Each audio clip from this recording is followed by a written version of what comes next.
Bueno, hola, estamos acá hoy dentro del marco del proyecto Conectando Voces, en lo que es la primera entrevista que vamos a tener en la radio, que bueno, es un proyecto bastante reciente. Y bueno, ahí estamos con Lali, que es una de las sobrevivientes del Olimpo. Y nada, bueno, primero queremos dar un poco una introducción, que lo que tenemos para decir es que el 24 de marzo de 1976 se dio el comienzo de uno de los episodios más terroríficos de la historia argentina. La última dictadura cívico-militar del país, encabezada por Rafael Videla, Roberto Viola, Leopoldo Galtieri y Reinaldo Viñone, los encargados de dirigir un reinado del terror antidemocrático en el país. Uno de sus métodos sistemáticos para la promoción del miedo fueron los centros clandestinos de detención y exterminio, que se distribuyeron a lo largo y ancho de todo el territorio argentino. Uno funcionó a tan solo 15 minutos de nosotros, el Olimpo. Hoy contamos con la presencia de una de las sobrevivientes, Lali. Así que nada. Hola, ¿qué tal? ¿Cómo les va a todos? Buenos días a todos, todes y todas. Un saludo grande también a la Patria Grande y a todos los estudiantes que son nuestras siembra de primaveras. Así que muchas gracias por invitarme acá al programa. Muchas gracias por estar. Bueno, Bueno, para empezar un poco, este bloque un poco más histórico, si se quiere, te queríamos preguntar, tal vez parece una pregunta así medio boluda, entre comillas, pero ¿qué es un golpe de Estado? bueno. Bueno, saben que nosotros tenemos una forma de autogobernarnos que es a través de la democracia. O sea, la democracia no es solamente una forma de gobierno, porque no es ir a las urnas y votar, porque eso sería algo demasiado pobre, sino que es una forma de vida, es algo ético, tiene que ver con los valores, con la forma comunitaria de llevar adelante, digamos, en otros términos y desde otro lugar por ahí ideológico, una comunidad organizada. Para que haya democracia tienen que participar todas las personas de distintas ideologías y a través de las mayorías llegar a poder gobernarse. Gobernarse significa la soberanía política, económica, ambiental, soberanía alimentaria, todos los ámbitos de la soberanía que ustedes quieran pensar. Soberanía es independencia, soberanía es la capacidad de autodirigirse y autogobernarse. Para hacer esto hay que buscar una forma de hacerlo y nosotros elegimos, el pueblo argentino eligió, y otros pueblos también, nuestros hermanas latinoamericanos eligieron la democracia. O sea, la democracia es participación, es libertad no de libertarios, sí, sino libertad, que es la forma de poder autodirigirse y tener un pensamiento crítico, y no verticalista y excluyente, sino inclusivo, a través de una forma que es, el voto es un aspecto muy limitado dentro del concepto de democracia. Cuando esto es atropellado, digamos, cuando vos no podés elegir quién querés que te gobierne, quién querés que busque tu soberanía, quién querés que busque tu independencia, el bien común, la palabra clave acá es bien común. ¿Qué es el bien común? Es la forma en que todos elegimos quiénes queremos que sean nuestros representantes para llevar adelante nuestras vidas. Cuando ese bien común es coartado en favor o para seguir algunos intereses que no son los de la totalidad del pueblo, eso es un golpe de Estado. El golpe de Estado son algunos de personas con intereses que no son apátridas, vamos a decirle así, que buscan coartar esa libertad de elegirse. La democracia no es perfecta, no significa, hasta ahora es la única forma posible o factible de poder tener, ¿no? De poder llevar adelante esta forma de organización, de organizar un Estado. Cuando eso es cortado, cuando no podemos elegir, no podemos pensar, no podemos criticar, no podemos tener libertad de expresión, educación, salud, eso es un golpe de Estado. No sé si eso más o menos responde la pregunta, ¿no? O sea, el golpe es de alguna manera una tiranía, podríamos decirlo, en donde sea, acá fueron las Fuerzas Armadas, pero era un proyecto que tiene que ver con todo Latinoamérica, ¿no? El proyecto Cóndor, que tenía que ver con distintos países y hermanas y hermanos latinoamericanos que buscaban esta cuestión de que cortar la liberación, el proyecto de liberación que había en ese momento, si estamos hablando. Lo cual no significa que haya otros golpes de Estado, a veces en forma subrepticia. Cuando el poder legislativo y el poder judicial no funcionan como deben funcionar y hay un solo poder que articula todas las políticas públicas, vamos a decir así, eso es de alguna manera un régimen. Deja de haber democracia. Podemos pensarlo eso. Esto que digo es en general, lo podemos pensar si hoy, les tiro la pregunta, hoy hay una verdadera democracia cuando el poder legislativo, cuando se gobierna por DNU, es una pregunta, no quiero inducir a nada. No sé si más o menos está contestada la pregunta. Está contestada la pregunta, está muy bueno que lo traigas también a lo que es hoy en día, porque es verdad que está para preguntarse, cosa que también es un poco lamentable tener que seguir preguntándose si estamos en un régimen o no. Pero bueno, está esta cosa también de lo preguntamos, porque si bien, obviamente, que creo que, al menos yo creo que desde la primaria nos plantean lo que fue el último golpe de Estado y lo que es un golpe de Estado, claramente son cosas que son muy lejanas a lo que vivimos, claro, en el sentido de que todos nacimos en democracia. Y nada, también es la pregunta de cómo es vivir lo que es un golpe de Estado, porque la realidad es que vivir en democracia es totalmente distinto de vivir en un golpe de Estado, por lo que creo yo, ¿no? Porque claro, o sea, por ejemplo, un golpe de Estado es a ver, vos podés leer lo que querés. ¿Vos cómo te llamas? Tobías. ¿Vos podés leer lo que querés?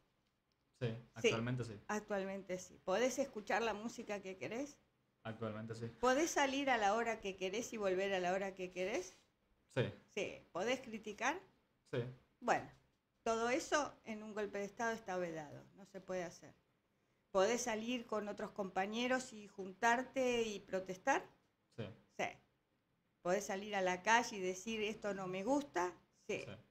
Bueno, en un golpe de Estado eso no se puede hacer. No podés pensar como querés, o podés pensar pero a escondidas, no tenés forma de poder participar y proponer otras cosas fuera de lo que ese régimen te impone. Es más, ¿ustedes tienen miedo ahora? ¿Miedo de expresarse libremente? No. No. ¿Por qué no tienen miedo?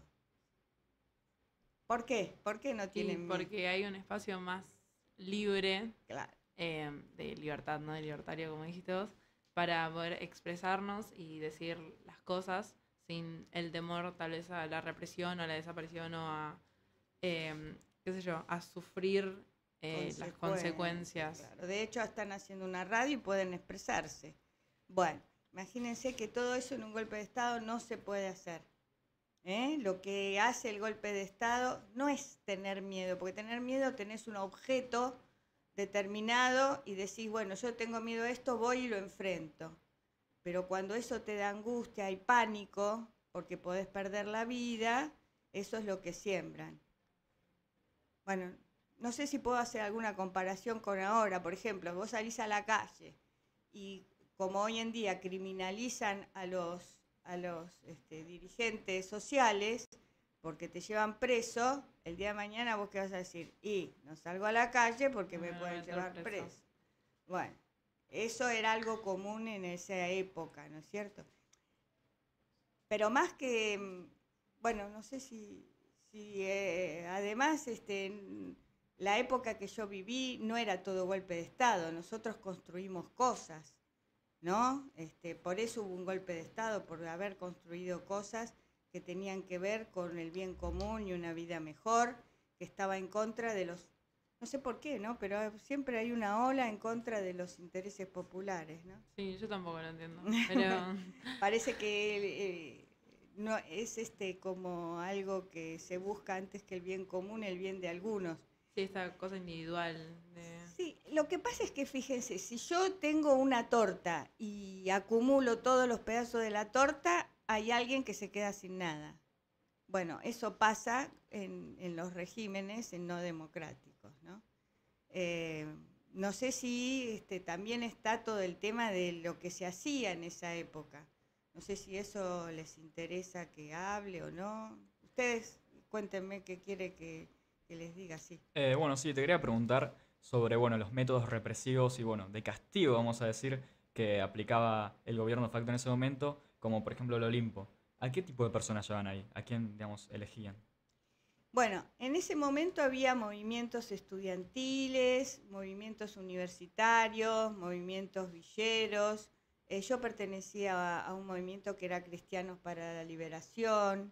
En todos los ámbitos que ustedes piensen que se podía hacer algo, no sé, en la villa, en la fábrica, en la escuela, en la universidad, en el campo, en la iglesia, todos. ¿Y qué se hacía? Se militaba. ¿Saben lo que es militar? Sí. ¿Qué es? Bueno, en mi experiencia y en lo que para mí es la militancia, es marchar y defender las ideas y luchar activamente por las ideas que uno defiende. Sí, es como decía alguien que, bueno, en este momento no me acuerdo, el sueño de un individuo es un sueño del individuo. El sueño con otros es el sueño de un pueblo. Entonces, la militancia es un sueño de hermanos, de hermanas, juntos por lograr el bien común. Y como había intereses en contra de ese bien común, porque ya les dije, era un proyecto de acumulación económico, cívico-militar, ¿no? De acumulación. Entonces, ¿qué pasaba? No, esos intereses de un bien común, la distribución de la riqueza, el buscar otra forma, de otra calidad de vida, eso no iba con esos intereses. Y entonces, no sé puntualmente, ustedes que quieren saber cuáles eran las formas que tenía el estado de sitio, el estado de terror, era un estado de terrorismo. El terror lo que hace es que paraliza, y en ese estado, ¿qué hacían?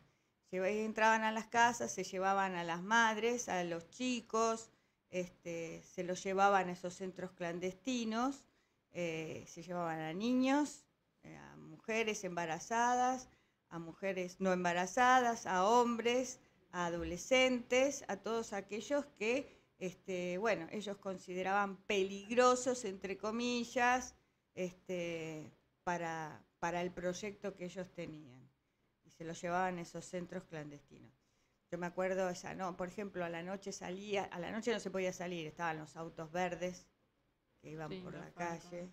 Imagínense, para ponerlo en una imagen, una noche media con neblina, para hacerlo más terrorífico, los autitos llegaban a una casa, gritos, ruidos, golpes.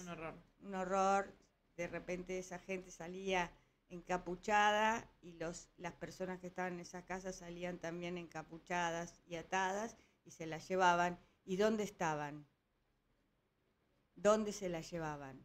Porque ahora sabemos que son centros clandestinos. Pero en el momento no se sabía nada. No se sabía. Y ahí por eso las madres salieron a buscar a los hijos, a las hijas y a los hijes, digamos, que no se sabían dónde estaban. Entonces ahí las madres, por primera vez las madres, bueno, si ustedes no me cortan yo hablo porque tengo una lengua que voy como loca. Las madres que no sabían dónde estaban empezaron, la primera marcha que hicieron las madres iban a Luján, no sé si esto lo saben. Entonces dijeron, bueno, vamos todas a Luján a encontrarnos allá. ¿Y cómo nos reconocemos? Y lo que hicieron fue ponerse el pañal en la cabeza, es el pañuelo blanco que tienen, y así se identificaron, ¿no es cierto? Y ahí empezaron las madres a luchar y a hacer las rondas que se hacen los jueves en la Plaza de Mayo. ¿Te puedo hacer una pregunta? Sí. Por eso estamos. ¿A qué edad fuiste detenida en el centro? Y yo tendría 19, 20 años. ¿Eras? O sea, más o menos. ¿Cuándo ¿A qué edad empezaste a movilizarte de joven? O sea, Bueno, nosotros estábamos en una parroquia, en ese momento, en el 60 y pico, estaban los curas del movimiento del Tercer Mundo.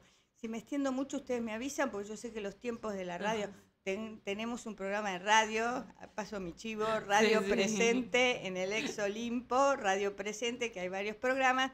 El programa que nosotros hacemos se llama Rodando por América, los martes de 9 a 11 de la mañana. Pasé el chivo. Está perfecto. Así que bueno, empezamos así con los curas del Tercer Mundo, que se llamaban en esa época. Hoy lo pueden relacionar con los padres, Sí, a los curas villeros. a los ponele. curas villeros o la opción por los pobres.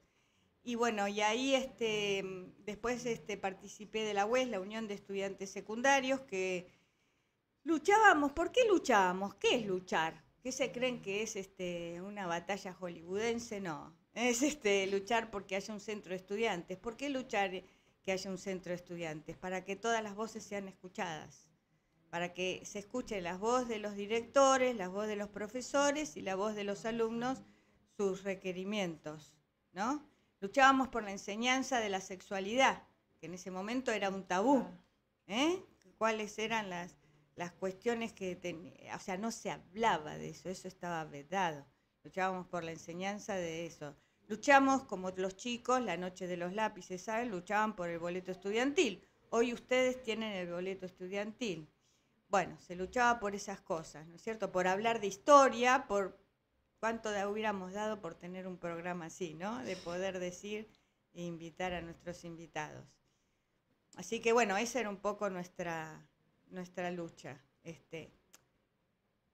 Quiero decir que la militancia, porque uno queda en la etapa represiva, hay una convicción del amor.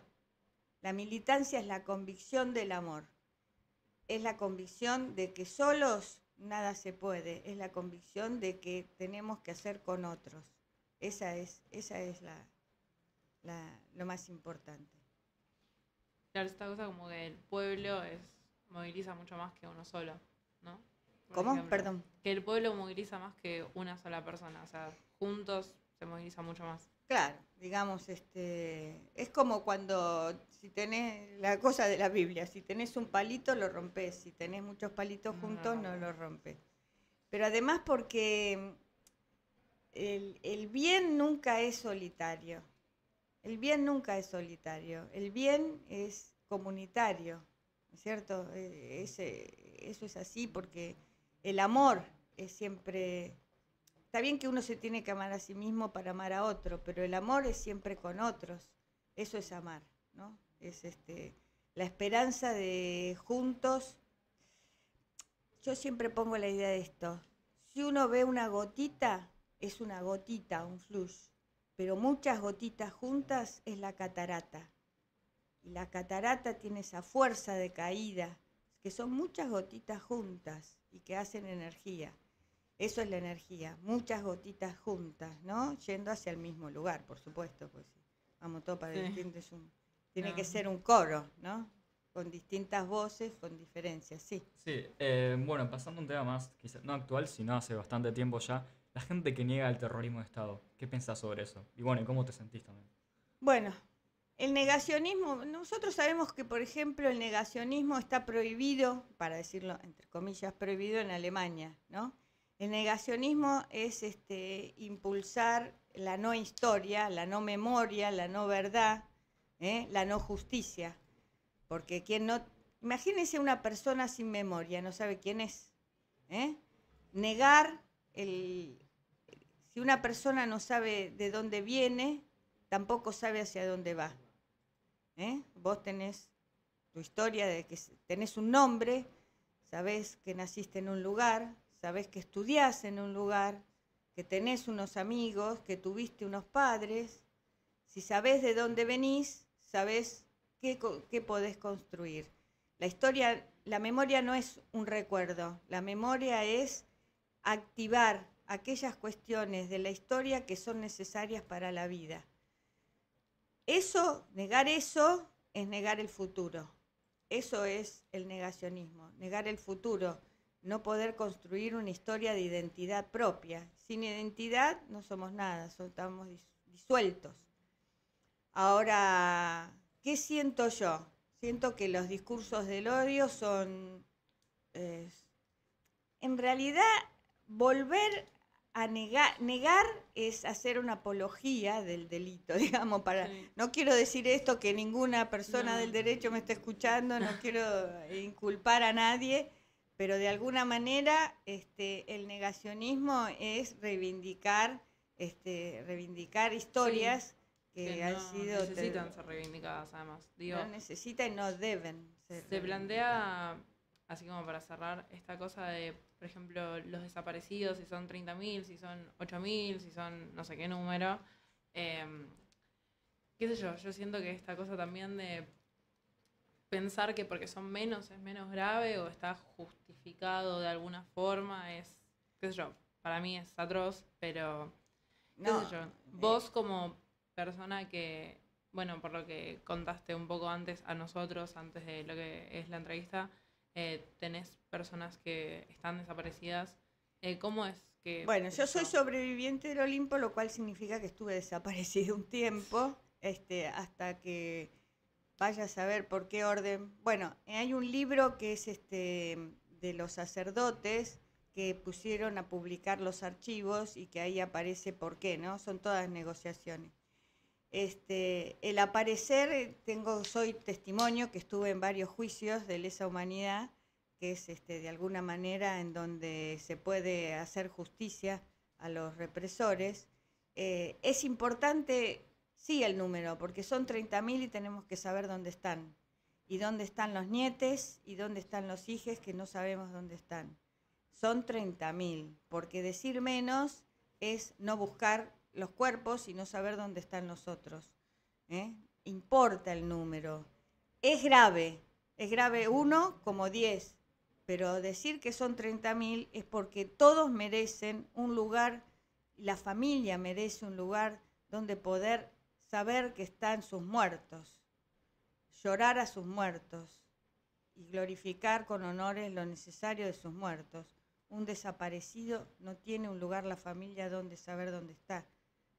Y es un delito que permanece en el tiempo. Bueno, Muchísimas gracias por este espacio. Gracias. Ahora vamos a venir otro grupo y va a hablar más que nada con vos de lo que fue el Olimpo en sí mismo y los métodos y el espacio. Obvio siempre desde el lado del respeto, así que nada, te agradecemos muchísimo por nuestra parte por haber venido, fue re enriquecedor y siempre está buenísimo poder entender el espacio desde otros lados, porque no es lo mismo entenderlo desde un lugar de no vivirlo o de no conocer a alguien que lo haya hecho, que conocerlo desde una mirada mucho más profunda y mucho más vivida de lo que fue. Así que muchísimas gracias. bueno, gracias a ustedes por la escucha. Bueno, también muchas gracias, acoplando un poco lo que dice Malena. Me parece muy importante que gente como vos, que vivió, que nos cuente su mirada, que es la más importante, ¿no? Porque es la persona que más información tiene y que se siga mostrando personajes, bueno, caras como las tuyas en los medios, habla de que aunque muchas personas, de que existe el negacionismo, aún así se sigue hablando sobre la verdad. Así que nada, muchísimas gracias. Muchas gracias a ustedes.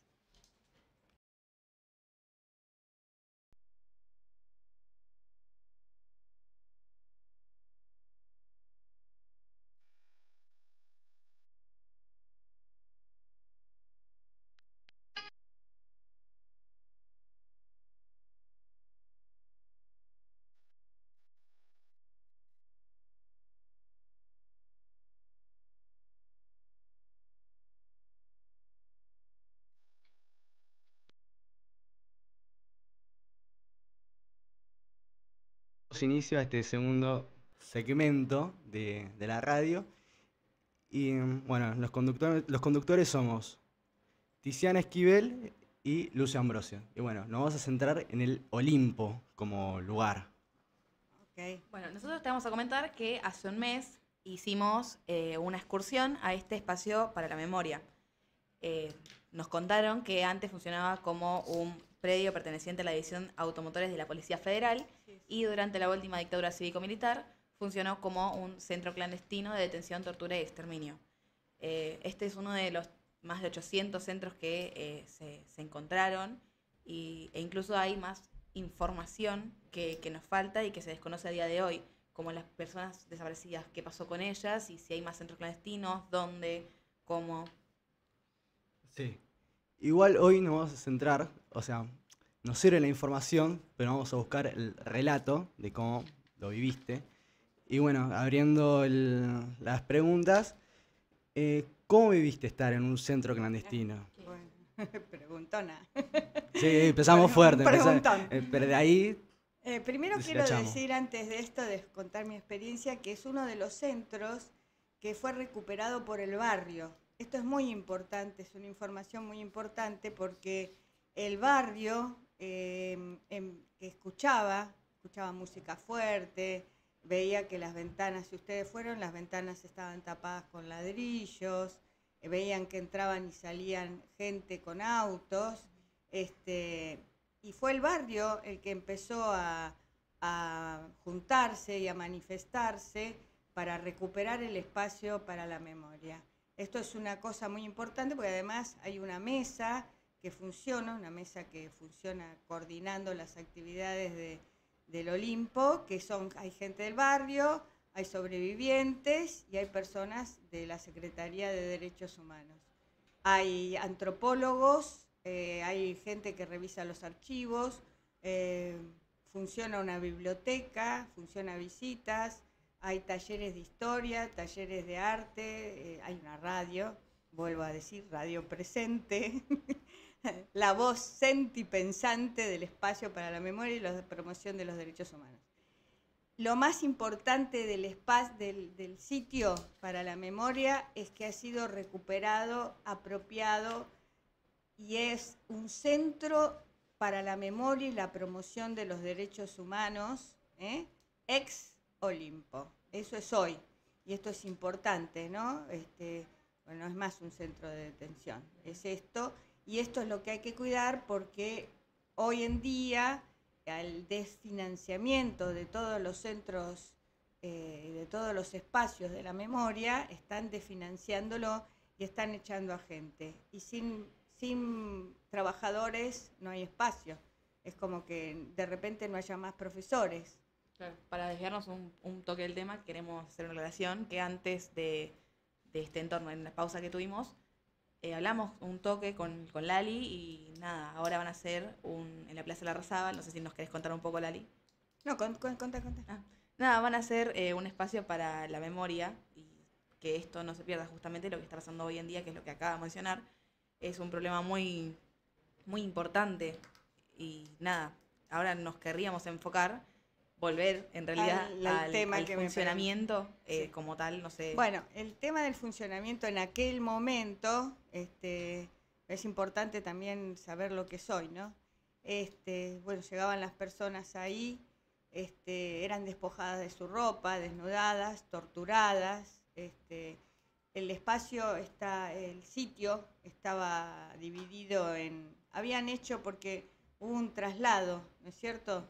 Traslado histórico del banco, porque se iban cerrando, porque del banco se escaparon unos sobrevivientes, los cerraron y ahí llevaron a un grupo de desaparecidos, vamos a decir así, de secuestrados, los llevaron al Olimpo, en donde construyeron como si fueran, imagínense, nosotros le llamábamos tubos, que eran como unas celdas casi de 1 por 2, en donde había 5 o 6 personas ahí adentro, hacinadas.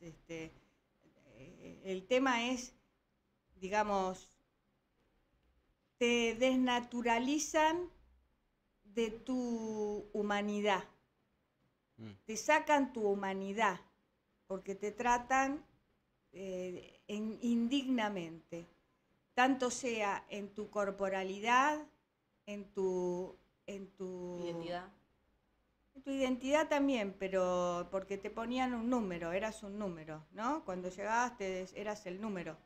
Y ese número, como vieron los prisioneros de Alemania, de los campos de concentración, sí. Eras un número. Y bueno, y ahí entonces la tortura es una forma de quebrantar tu ánimo, el cuerpo, ¿viste?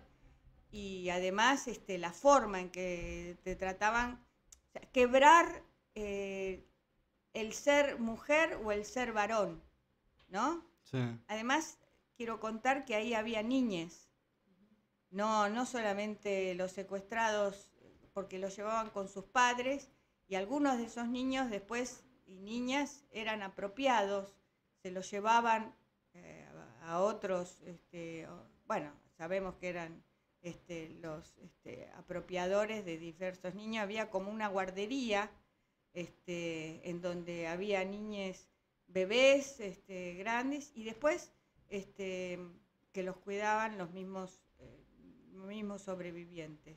O sea, lo que quiero rescatar, digamos, más allá, imagínense cómo puede ser un campo de concentración, es eso, tortura, llanto. Sí, tengo una gritos. pregunta respecto a eso. Dentro de todo ese marco de deshumanización que hay, ¿uno cómo se mantiene? ¿Qué estrategia genera uno de defensa para intentar sobrellevar eso? Escapar de esa realidad o intentar, sí, sobrellevarla. ¿Cómo uno puede...? No es escapar ni sobrellevar, es resistir. La Mm. palabra es resistir, porque no es un sobrellevar individual, es también de compañeros. La palabra compañero es tener al otro al lado, y teníamos otro al lado.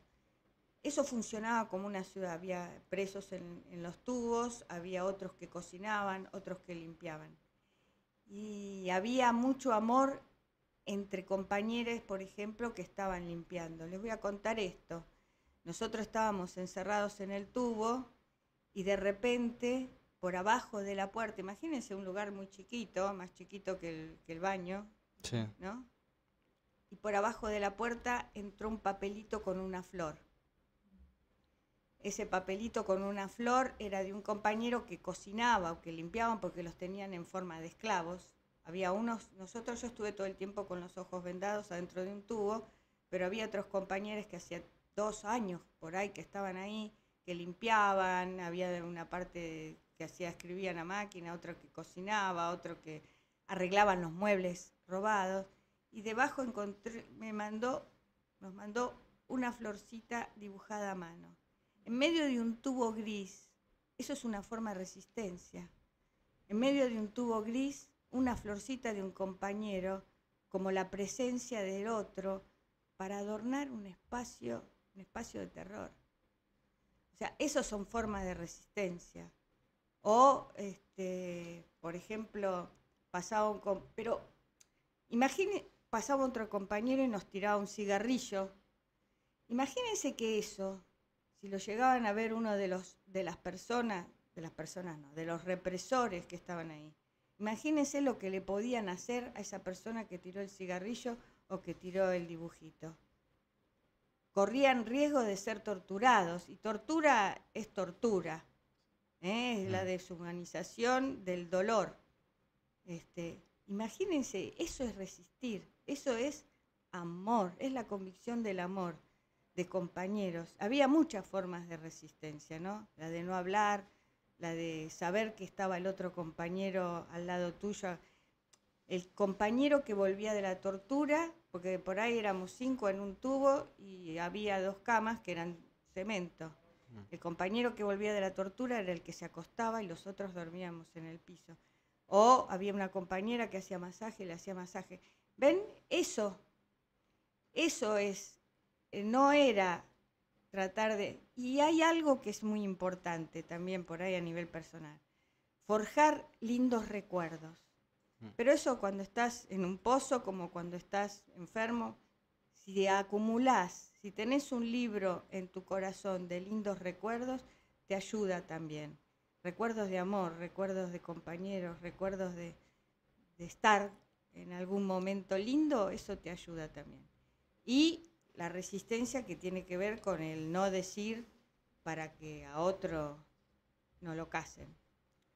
No sé si eso es un poco... Porque había muchas formas de resistencia en el espacio, ¿no? Sí, se podría decir que el amor es como el combustible de la resistencia, o sea, el compañerismo, el tener uno al lado que está en la, Como lo mismo que que está en la misma situación que vos y es...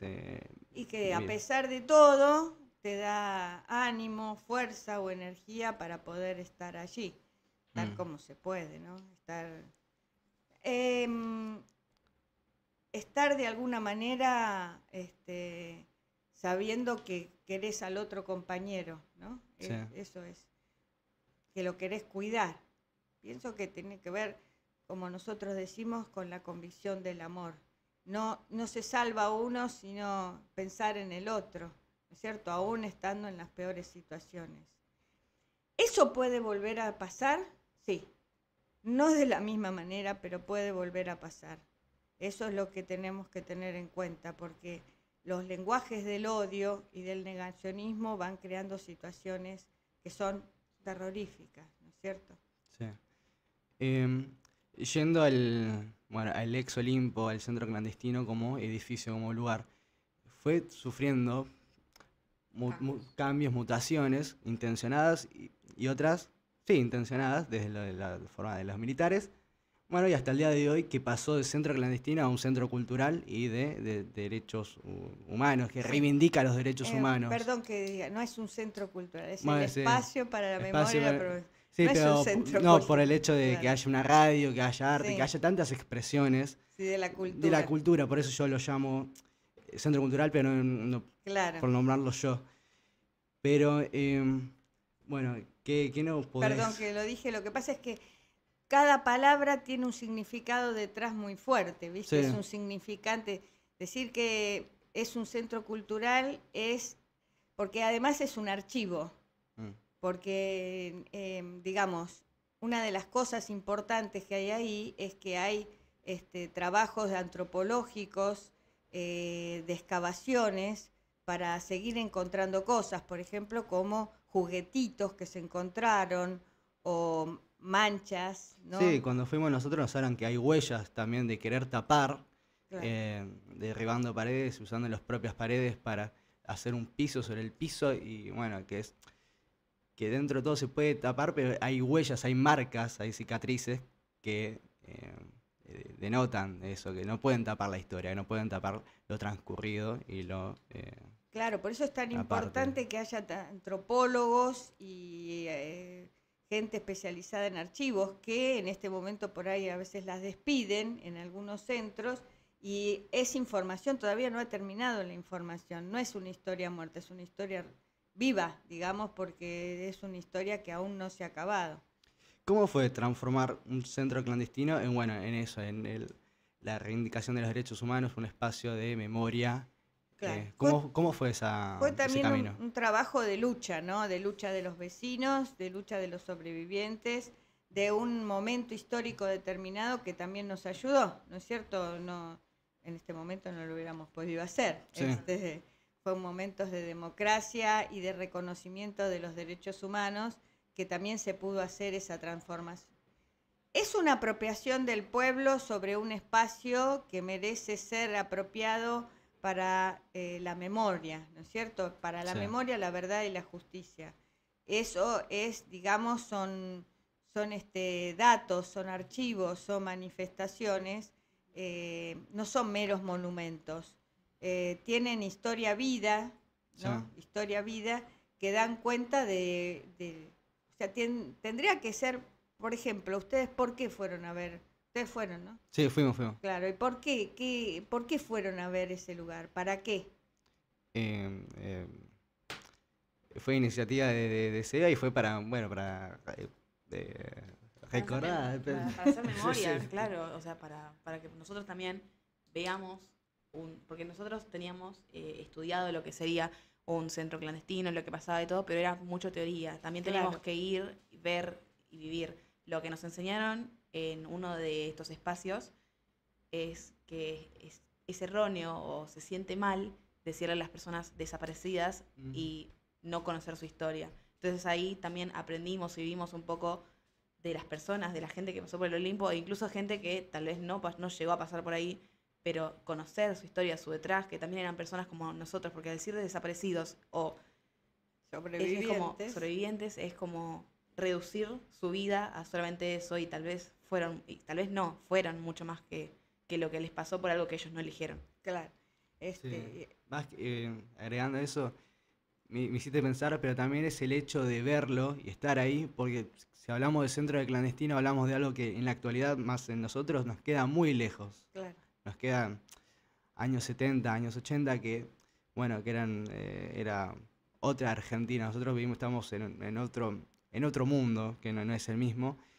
Y bueno, ese espacio, ese lugar que esté, ese centro de memoria, nos hace como mirar para atrás y también mirar para adelante, porque mirás para atrás viendo los cimientos, viendo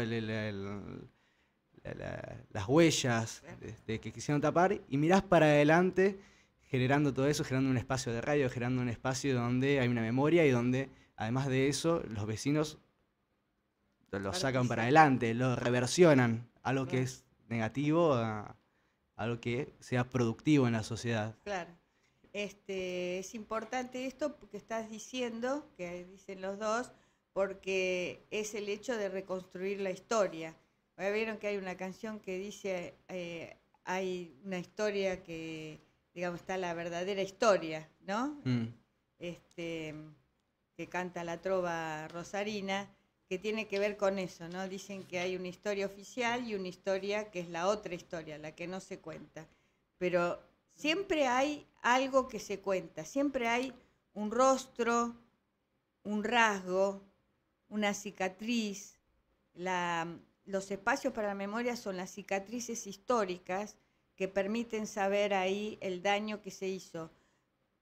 Pero no nos quedemos solamente con eso, nos tenemos que quedar con que eso fue parte de un proyecto sistemático, ¿no? Sistemático y latinoamericano, si se quiere, para introducir lo que es un proyecto que no era, que era el de la opresión, el de la sujeción. Es importante que las visitas a los centros, y es importante lo que ustedes hacen, lo que ustedes han dicho recién, porque para avanzar en la batalla cultural es necesario conocer. Y conocer es la síntesis entre el conocimiento y la experiencia, y eso es lo que ustedes han adquirido al poder ir ahí, ¿no? Sabiduría, que es mucho más que conocer. Por eso la agradecida soy yo de que como sobreviviente del espacio, ustedes hayan ido y se interesen por eso, porque si no es algo muerto, ¿no? Sí, es morir dos veces. ¿Crees que está en peligro eso? ¿Crees que ahora la memoria se pone en juego? Sí, muy inteligente tu pregunta, porque sí, creemos que la memoria se pone en juego en la medida que hay políticas públicas de olvido, de distorsión y de desfinanciación, como por ejemplo el CONADI y el tema de los archivos. Y que la memoria se ponga en juego. Mismo la negación. ¿Cómo? Mismo la negación, lo que Claro. está ocurriendo. Serían Sí. las cifras incluso, como para desvalorizar lo que sucedió. Exactamente. Y para vos, para que la responda vos. Que la memoria se ponga en juego. Para vos, ¿a qué llevaría eso? O sea... La memoria se pone en juego siempre. Lo que pasa es que en la medida que se pone en juego la memoria, se tiene que poner en juego la resistencia, que es una forma de convicción del amor de poder hacer frente. La insistencia, que significa insistir, volver, traer los valores que hacen... Perseverar, muy bien, a la soberanía. Y por último, amasar lo nuevo. Ustedes, los jóvenes, resistir, insistir y amasar lo nuevo. Ustedes, los jóvenes, son los que amasan lo nuevo. Esta radio es una forma de amasar lo nuevo, ¿no? Maravillosa. Muchísimas gracias, Lali, por todo lo que compartiste. Creo que nos podemos ir con el mensaje importante de que no tenemos que olvidar la historia, y queremos introducir al próximo bloque, que nos va a hablar justamente de esto, de tu vida y de cómo te vinculas con la actualidad social, que es un poco lo que estuvimos hablando ahora. Así que muchísimas gracias de ella. Gracias a ustedes y saludos a todos.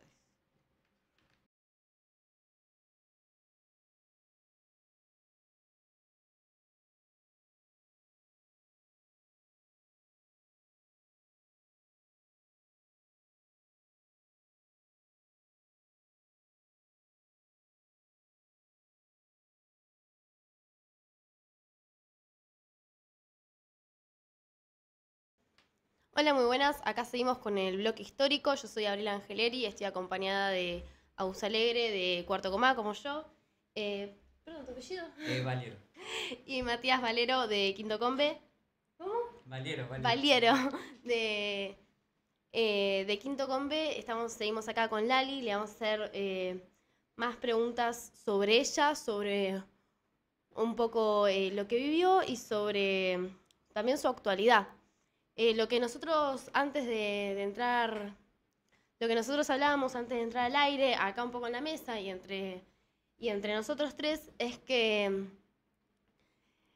muchas de estas preguntas surgen desde nuestro rol como adolescentes en la sociedad, porque lo que te pasó a vos y lo que le pasó a muchísima gente en esa época, ya aunque nosotros hayamos estudiado, hayamos leído, hayamos visto entrevistas y presenciado entrevistas, porque acá vinieron nietos de desaparecidos, nos sigue quedando lejano y seguimos teniendo dudas. Como decíamos antes de entrar al aire, estábamos hablando que más que curiosidad es querer saber sobre nuestra historia, querer informarnos sobre el pasado. Entonces, teniendo en cuenta todo esto, primero, saluden, preséntense. Hola, buenas. ¿Cómo va? Aus. Hola, cualquier Agus, cosa. ¿cómo te va? Hola, Matías. Matías, ¿y vos? Yo soy Abril. Abril. Bueno, muchas gracias No, por gracias a vos. convocarnos acá a este espacio de la radio, que siempre es un espacio muy importante. No, muchas gracias a vos por poder asistir acá y darnos este espacio para saber. Bueno, volviéndole de antes, nosotros como adolescentes sabemos que las personas que terminaban en los ex centros de detención eran porque tenían o una mirada opositora hacia el gobierno de facto, como tenía la mayoría de la gente, o porque era conocida de tal y los terminaban secuestrando. Queríamos saber un poco cuál había sido tu caso, si militabas, por lo que tenemos entendido sí, pero cómo militabas, en qué militabas y qué importancia tenía en vos la militancia también. Muchas gracias por la pregunta.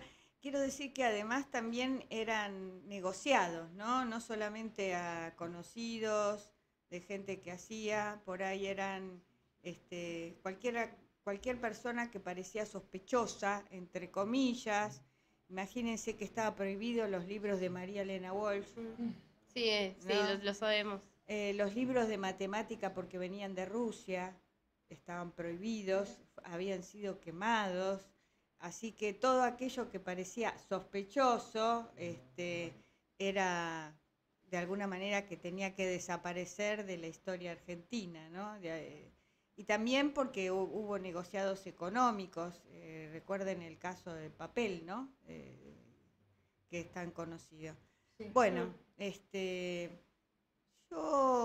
la pregunta era ¿qué hacía yo? Claro, ¿cómo llegaste? ¿Cómo llegué al Olimpo? Sí, primero en realidad es cómo llegué a la militancia. Sí, claro, por eso, cómo militabas claro. Y después... A mí me pasó un poco lo dije antes, estaba en una parroquia que estaba el movimiento de curas para el tercer mundo. Imagínense, acá también hay cristianismo, ¿no? En este colegio sí, un poco, bueno. Sí. Imagínense que en aquella época el cura daba de espalda la misa y después de Medellín y después del Concilio Vaticano II, el cura se dio vuelta y nos miró. Y empezó a hablar, no en latín, sino empezó a hablar en castellano. También parezco un vejestorio, pero no soy tan jovencito. Pero bueno, empezaron a estar los grupos juveniles, cantábamos, los jóvenes empezaron a cantar canciones, empezaron a intervenir en las misas y empezó lo que hoy se sabe, la opción por los pobres. empezó a trabajar todo aquello que tenía que ver la formación del joven por el joven.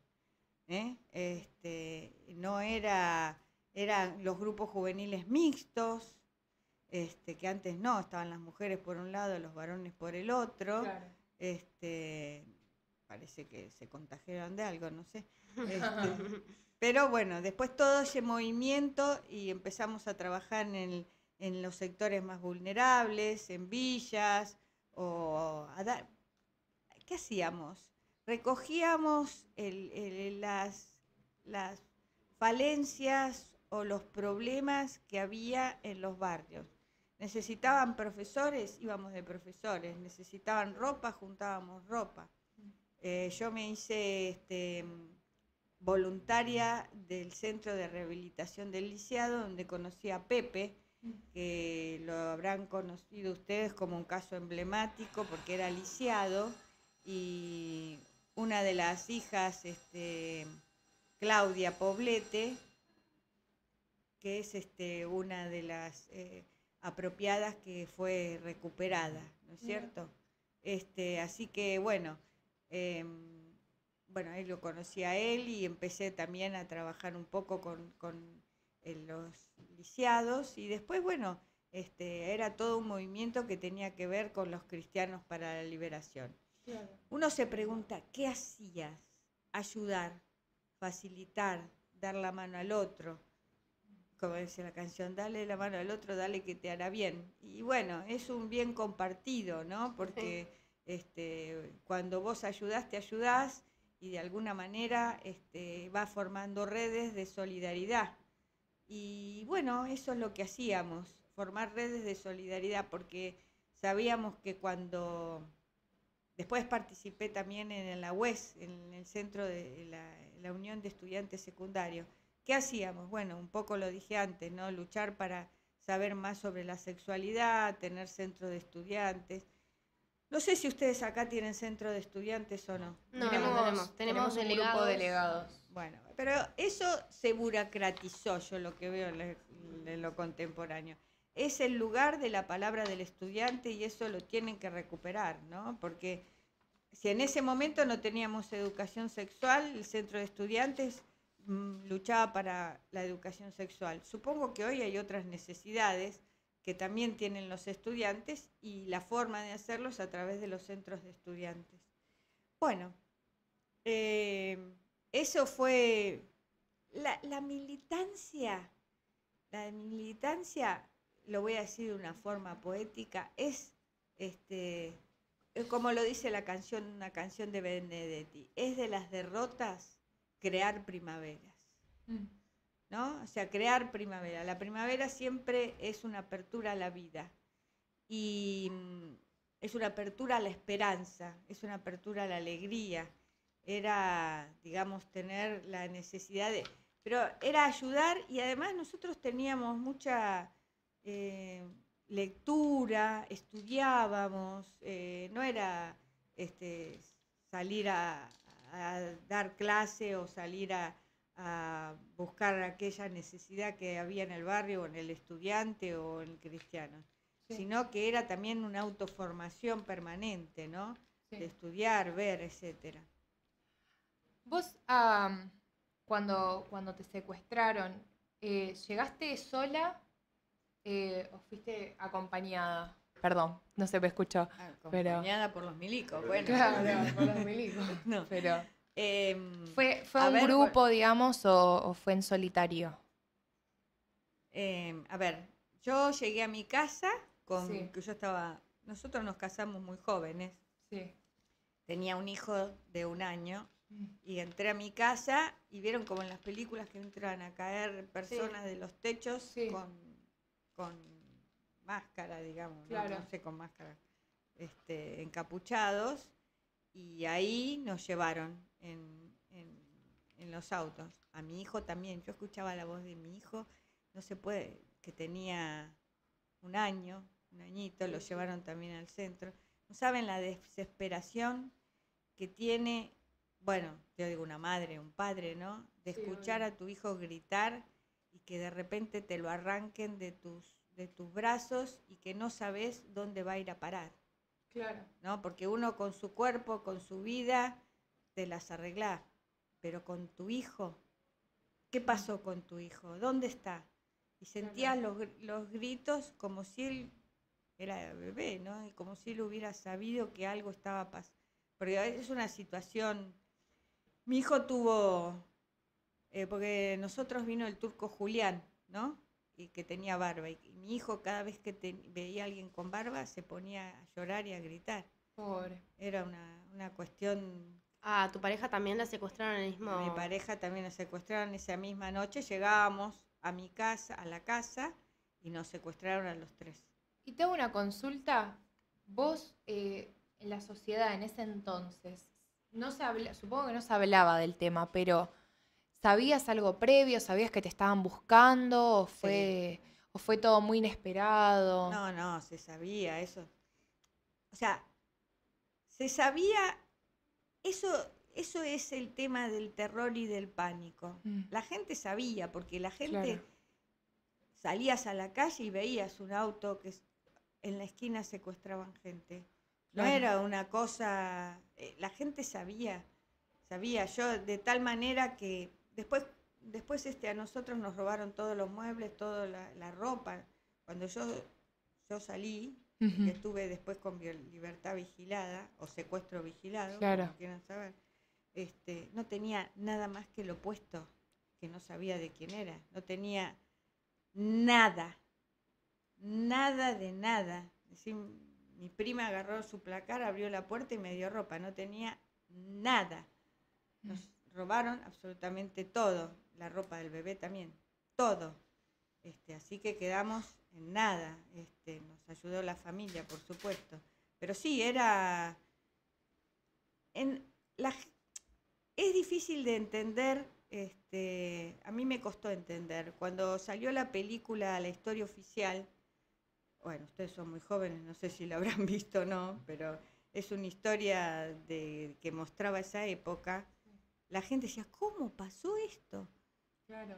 Pero, ¿cómo pasó esto si al lado de tu casa pasó? Y yo quiero decir que la gente del barrio, cuando nosotros nos soltaron, la gente del barrio fue muy solidaria.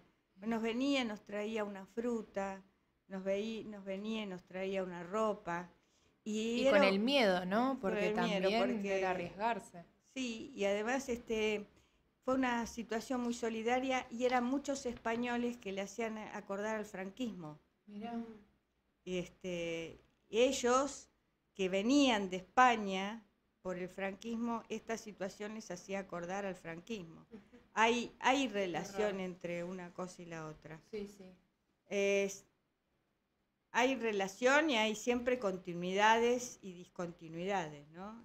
Porque, digamos, ustedes tienen que esforzarse por las continuidades, no por repetir historias, porque la historia nunca va para atrás, ¿no? Pero sí, como decían ustedes recién, tener una historia de la memoria para saber que no lo embauquen, ¿no? Sí, también para no repetir, ¿no? Porque ese es el objetivo de saber la historia, no repetir los errores. No repetir de los errores y saber con esa memoria qué hacer de nuevo, porque no basta con decir y contar.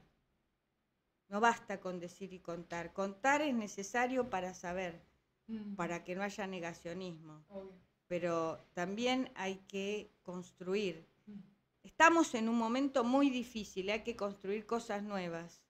Sí. Y esas cosas nuevas dependen de nosotros, las generaciones anteriores, y dependen de ustedes, de las generaciones de ustedes. Sí, claramente. Sí.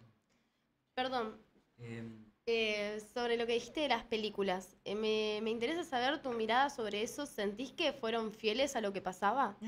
Por ejemplo, La Noche de los Lápices, que... Mira, yo no puedo ver esas películas. No, O sea, me hacen mucho mal y, por ejemplo, La Noche de los Lápices no la pude ver. Vi La Historia Oficial, pero bueno, ahí está Garayo Olimpo. La que vi es 1985, esa sí la vi. Aunque es buena porque despierta la conciencia, es muy hollywoodense para mi gusto, ¿no? Porque no hay héroes. ¿no? Hay sobrevivientes y en realidad toda la sociedad fue sobreviviente. Sí, total. Yo sobreviviente porque estuve secuestrada, pero fue sobreviviente el vecino, fue sobreviviente el estudiante, fue sobreviviente a nivel económico, es decir, toda una sociedad fue sobreviviente. Claro. Y hay que saber qué hacer con esa historia, ¿no? Remozarla, volverla útil para la historia de ahora. Exacto. Sobre el tiempo que estuviste secuestrada, ¿tenés idea cuánto tiempo fue, cuánto plazo fue, tu esposo? Sí, nosotros, lo que pasa es que nosotros vivíamos cerca del Olimpo, en realidad, y cuando llegamos ahí, bueno, igual nosotros fuimos con los ojos vendados, ¿no? Claro. Pero bueno, nos dimos, como si te llevaran a 8 cuadras, te dabas cuenta de Claro, que lo estabas por ahí. reconoces. Así que bueno, más o menos sabíamos dónde estábamos, pero bueno, nos hacíamos los tontos y decíamos que no sabíamos dónde estábamos, ¿no? Después, cuando nosotros nos liberaron, no teníamos casa donde ir, tampoco. A mi hijo estuvo unos días ahí en el pozo, le decíamos pozo al centro de exterminio, le decíamos pozo, y lo dejaron en la calle, en la puerta, en la cuadra de la casa donde vivía mi mamá a la noche, ¿no? Casi semidesnudo, lo dejaron ahí, que sintieron un llanto, salieron y vieron que estaba mi hijo ahí. Claro.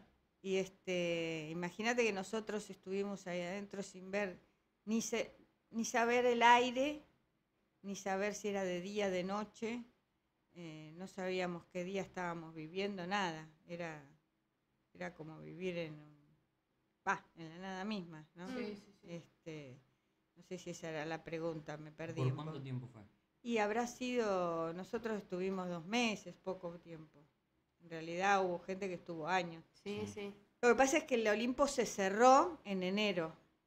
Y bueno, ahí se cerró el Olimpo y ahí también estuvo los vuelos de la muerte del Olimpo. Eso es una historia Sí, conocida. terrible. Sí. Con respecto a las películas, hay películas que son efectistas y hay películas que no. Pero bueno, está bueno que las vean por ahí para saber. Yo muchas que no la veo porque no me trae una sensibilidad que no Impresionante. sí, puedo imaginamos. soportar. Por eso. Ujú.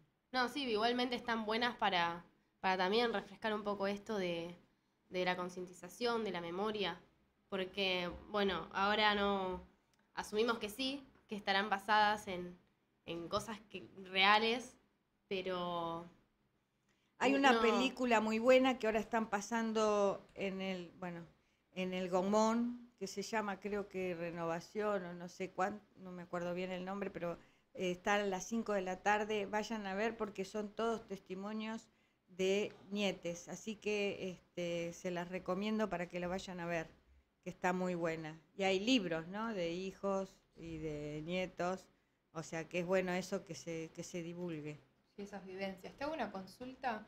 Cuando ese hecho tan traumático que vos viviste en tu vida, ¿cómo afectó, digamos, capaz, no apenas saliste, pero después, por ejemplo, tu hijo, que contabas que veía una Barbie y se ponía a llorar, ¿cómo te afectó eso a vos? Mire, nosotros los que salimos del secuestro estuvimos vigilados hasta 1983.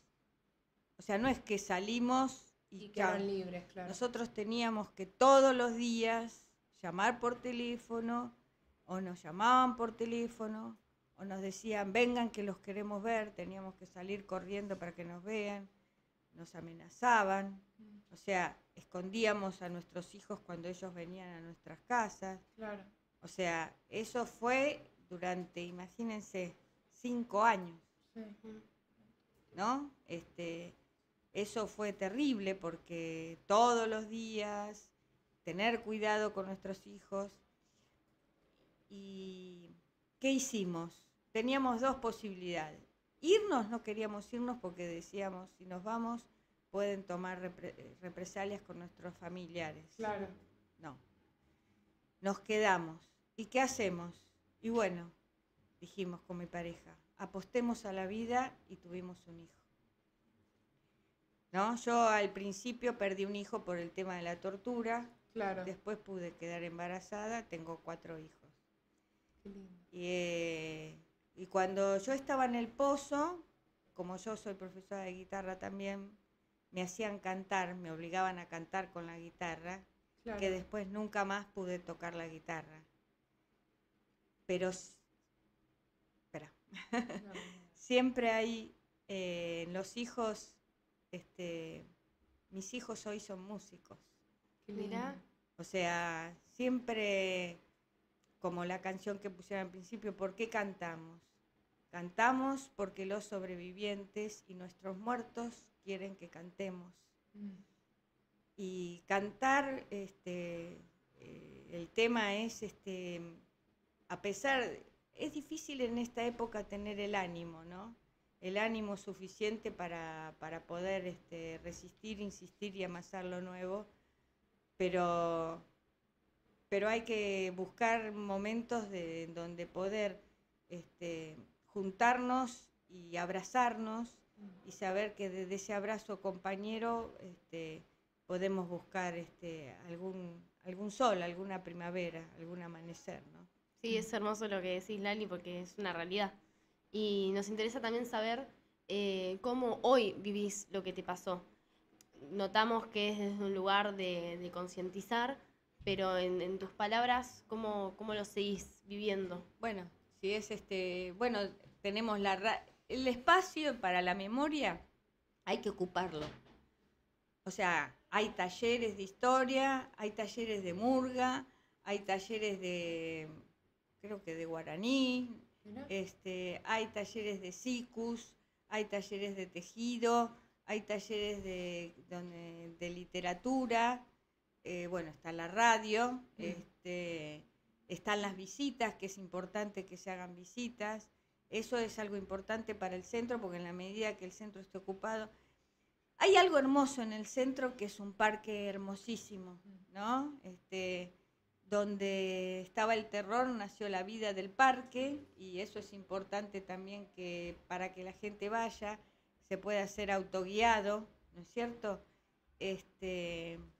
Y bueno, tiene que ver, nosotros es importante la lucha con la celeridad de los juicios. Saben que los juicios ahora están digamos, como yendo más despacio. Es importante, hay un montón todavía de represores que no han sido juzgados, que no han sido encontrados. Es importante que no haya despidos de los centros. No. Es importante también el tema de las domiciliarias. Ustedes saben que 8 de cada 10 represores que han sido condenados están en sus casas, Sí. y eso es importante también que se sepa. Entonces, bueno, ustedes saben, fue famoso eso de la cárcel de Seiza, que fueron a ser visitados, qué sé yo, y que tienen un grupo que se llaman Los Muertos Vivos, etcétera. Bueno, todo eso es necesario que se siga diciendo. Claro. Respecto a todo esto, nosotros habíamos visto que vos hablaste en Futurock sobre que no hay batalla ganada y que los malos se reciclan. ¿Vos seguís manteniendo esta opinión con el gobierno actual? Y sí, Sí. todos nos reciclamos, nosotros también nos reciclamos, ¿no? Hay distintas formas, y eso hay que darse cuenta, ¿no? O sea, el negacionismo y los discursos del odio es una forma de reciclar eso, ¿no es Sí. cierto? O sea que nosotros tenemos que precavernos de esas. El odio genera siempre odio, y el odio genera violencia. Sí, total. Y la violencia es preocupante, muy preocupante. Por eso, frente al odio, la convicción del amor, ¿no? Frente a la violencia, todo lo que tiene que ver con sembrar la paz. Frente al desánimo, la alegría. Frente a la desesperanza, la esperanza. Frente al ser pasivo, y hay que luchar. Es como lo que decías, ¿no? Que en el lugar en este espacio de memoria, cuando era el Olimpo era todo tortura y ahora hay un florecieron las plantas y hay árboles y hay un parque enorme. Es esto, como el paso del tiempo mejora las cosas. Yo te quería preguntar, perdón, ¿querías hablar? No, es importante la juventud, que la juventud mantenga, o sea, lo que ustedes están haciendo es importante porque nosotros pasamos, ya estamos grandes y Sí. es importante la juventud, ¿no? Que mantenga no el recuerdo, sino de ver el ideal, las ideas. Claro. La palabra soberanía es importante. Donde hay soberanía hay felicidad, donde no hay soberanía hay opresión. Perdón, volviendo a lo de los juicios, a mí me interesaba saber qué sentiste cuando te enteraste, cuando salió por las noticias, que se iban a hacer los juicios a las juntas. Bueno, me pareció un sueño imposible. Ni en el más atrevido de mis sueños podría haber pensado que se iba a hacer los juicios a los represores, a los genocidas. Ni en el más imposible de mis sueños. La verdad que sí, es importante la justicia. Y fíjense ustedes que no es revancha, que no es digamos, ojo por ojo, sino que es justicia. ¿Y por qué es importante la justicia? Porque las generaciones venideras en la historia tienen que saber, y es importante que se sepa, que la batalla ganada es la justicia, no la revancha. Eso es importante. Sabes que un poco para ir cerrando también y para preguntarte en esta entrevista que hiciste hacia Futurock, dijiste que la calle hay que utilizarla como método de expresión, ¿no? Y que no todos tienen micrófonos. Resaltaste mucho lo de la radio comunitaria. Nada, me parece fundamental que estés vos acá presente. Realmente, con todo el corazón te agradecemos porque es un re espacio. Es el tiempo del poder hablar. Y te quería preguntar una última cosa, que es ¿qué sentís vos con que se reivindica, ¿no? Esto de que fueron 30.000? ¿Y qué opinás sobre eso? Sí, por ahí, digamos, antes dije, no es lo mismo que te diga 8.000 o tanto, sino que son 30.000. ¿Por qué es importante decir que son 30.000? Porque tenemos que saber dónde están. Porque es importante el número, porque si vos decís que son menos, no los buscamos. Y las madres y las familias tienen que saber dónde están. Porque hace un rato les dije a uno de sus compañeros, todos tenemos el derecho de honrar a nuestros muertos. Todos tenemos el derecho. Cuando nos podemos honrar a nuestros muertos, es honrar el propio nombre, ¿no? Y si no sabemos dónde están, igual como dicen las madres, el mar es el cómplice, digamos, del derecho humano porque trajeron a los cuerpos a las playas y así se pudo encontrar. Pero imagínense, ¿dónde están nuestros nietes? Bueno, serían nuestros, para las madres, sus nietes, los hijos. ¿Dónde están los hijos? ¿Dónde están mis compañeros? Yo no sé dónde están mis compañeros, los que cayeron conmigo. ¿Dónde están? ¿Dónde puedo ir a llorarlos? ¿Dónde puedo santiguarme? Claro. ¿Dónde están sus cuerpos? ¿Qué hicieron con ellos? ¿Dónde están? El hijo de mis compañeros, de los compañeros, no tuvieron el derecho de besar a sus padres. No tuvieron el derecho de sentir la caricia de sus madres. ¿Por qué? Y encima ese pacto de silencio de no saber dónde están, bueno, es necesario. Y que se sepa dónde están en sus domiciliarias. Porque, ¿cómo te sentirías vos sabiendo que al lado de tu casa vive un violador?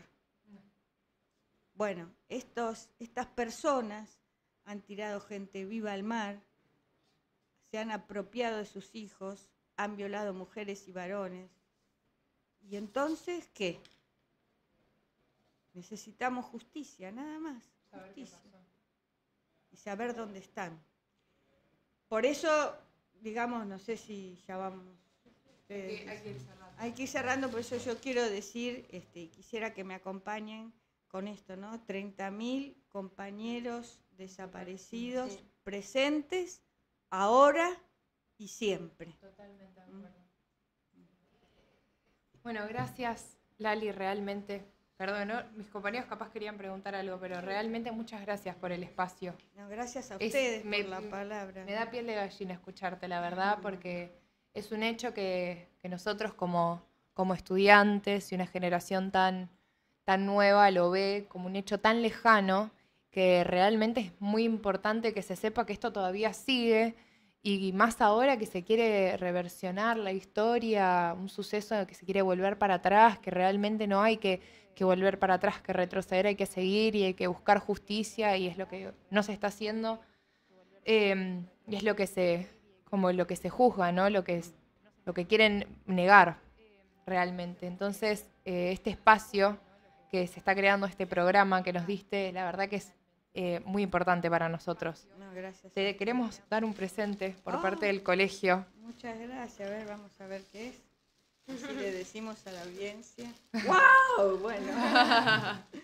Alfajores, bueno, para endulzar la vida. Para endulzar un poco. Bueno, la verdad, después de esta gracias. entrevista, muchísimas gracias a vos. No, gracias a ustedes por el espacio y la escucha, ¿no? Esperemos ir pronto al Olimpo a escuchar la radio comunitaria, bueno, conocerla. están invitados a Radio Presente, la voz sentipensante del espacio para la memoria y la promoción de los derechos humanos. Muchas gracias, Lali. Muchísimas gracias. Muchas gracias, Gracias a por ustedes. participar. Muchas gracias.